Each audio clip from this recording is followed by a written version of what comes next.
All right, today I think I've got a helpful video, something that I just kind of stumbled into. And I appreciate the handful of people that are watching this series of my videos with my Traxxas Fortec 2.0 that I purchased a couple of months ago. Just to touch base with you, I was doing a speed run. I'm not necessarily interested in doing all the speed run attempts, but I was like, hey, I got the gearing. It's popular with a lot of people. I need to put it in there. The taller gearing, the speed gearing that comes with the 2.0. I was like, man, I just need to give it a try, and at least see what I can establish as a good top speed if I can hit the 70 miles per hour. So I did that. I installed that gearing, and I purchased a 3S battery, a hard pack 3S battery, and it didn't fit in my Traxxas Fortec 2.0. I had to take out the included, standard battery hold down equipment that came in the vehicle because it wasn't tall enough. And I had to go then to search to find how to safely and securely install a battery, a 3S taller battery in here. So I did, and of course, Hot Racing a few years ago developed some little plates that go in here in the front and the back of the battery that replace the factory equipment, and then they give you a Velcro strap. It's in my last two videos.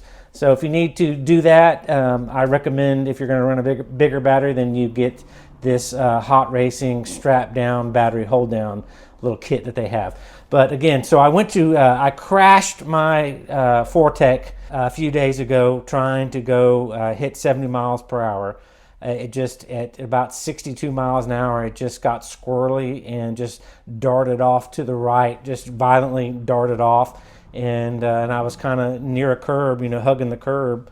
Just how it ended up, people will say, we had all that room, but why were you so close to the curb? Well, it's just you point it and you go, and it kind of drifts to the right or to the left, and when you're pinning it and you're ready to hit it, you just have to commit. So I just committed, and knowing that I had a little room on the right of me, I just pegged the throttle the rest of that 15-20%.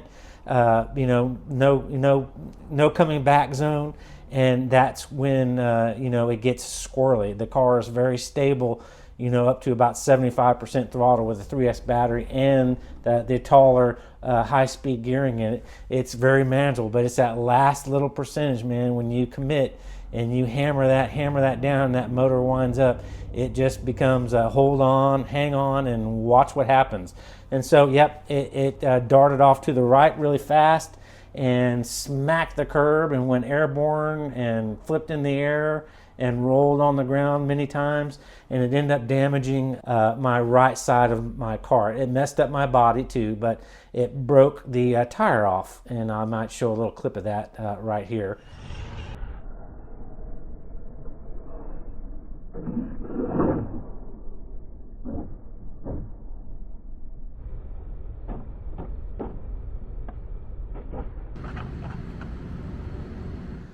But the tire was dangling.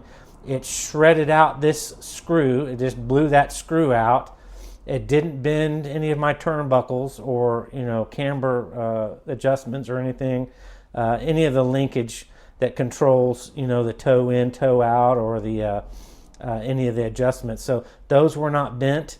Those are the heavy-duty Traxxas parts that come on this car that are nice to have. They're adjustable, but it ripped that out. I lost my dog bones, so I went and bought new dog bones today at Hobbytown today.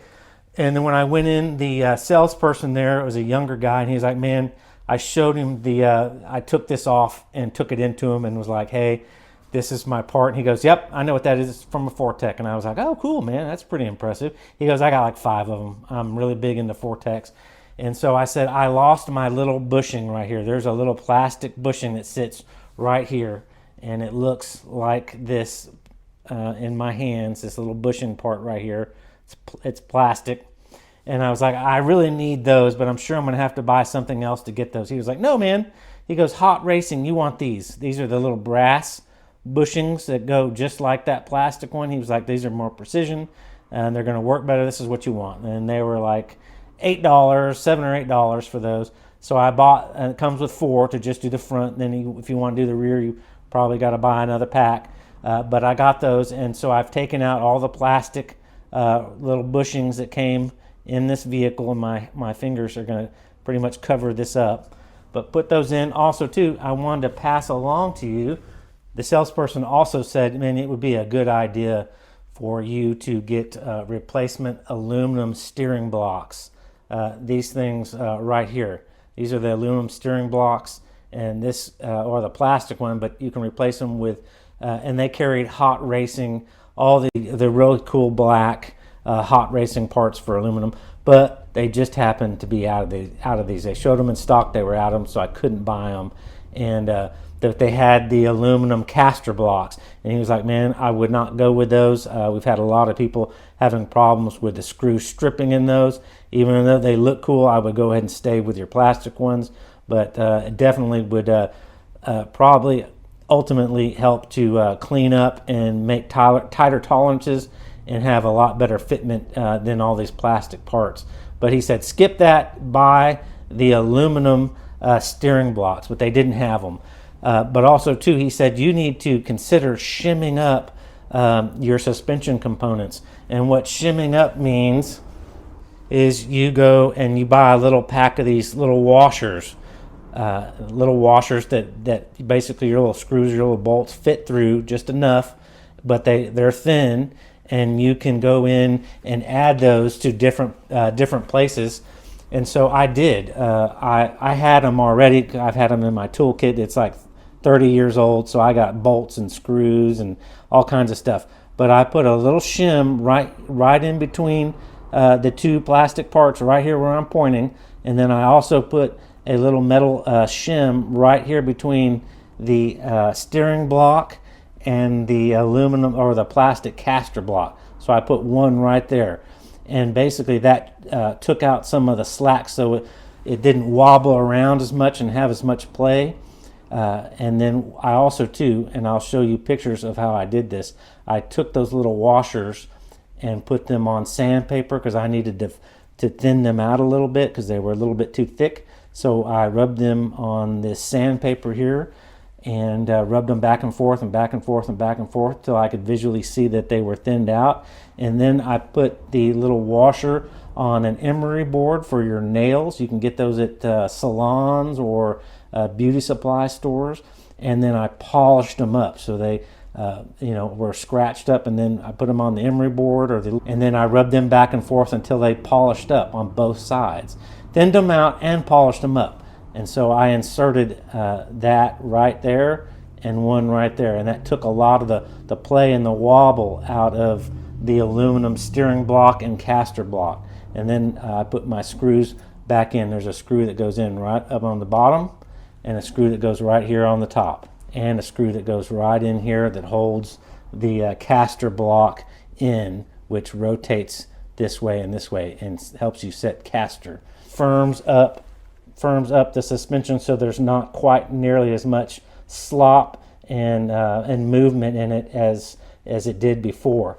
So I think that's really impressive to do. I've been doing that for many years. I just didn't think about doing it to this vehicle. If you're really serious and you want to do it, then this is definitely something you should look into. If you just don't care and you're just bashing around and having fun, and you don't really worry about this stuff and it going straight in a straight line and real precision steering, then don't go to the trouble of doing this. But if you are into fine-tuning your car and you are into very ultra-high performance driving and turning, and you're just one of those people that likes to have a more precision type of driving with an RC car, then I recommend that you do some of the shimming up of the suspension, and it takes out some of the wobble. You're not going to get rid of some of the flexing of the plastic, and this is what we're seeing right here, but it definitely does firm it up, and I'm going to show you now compared to the other side what it looks like. All right, so here we have the front end. This is the side that I fixed. This is the side that has nothing done to it. As you can see, I don't want to get in the light, it does have some wiggle to it, and that's just the different parts of the plastic flexing, which is good because if you crash, things flex and don't necessarily break. And then, if one part breaks, it doesn't break everything. Hard metal aluminum, if you upgrade this to all aluminum and you have a pretty hard crash, you're going to bend a lot of other components instead of maybe snapping one component exactly like I did when I hit the curb and flipped over and then, you know, spiraled onto the concrete. But this side is a lot better. I'm going to try to do it equally to this, you know, stressing the parts as I can. There's a little bit of flex in that, but when you come over here to this side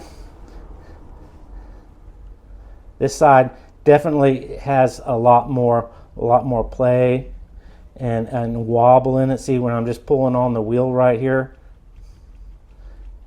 there's definitely it's a lot more gap between the plastic pieces, so it has a lot more wobble. Again, over here,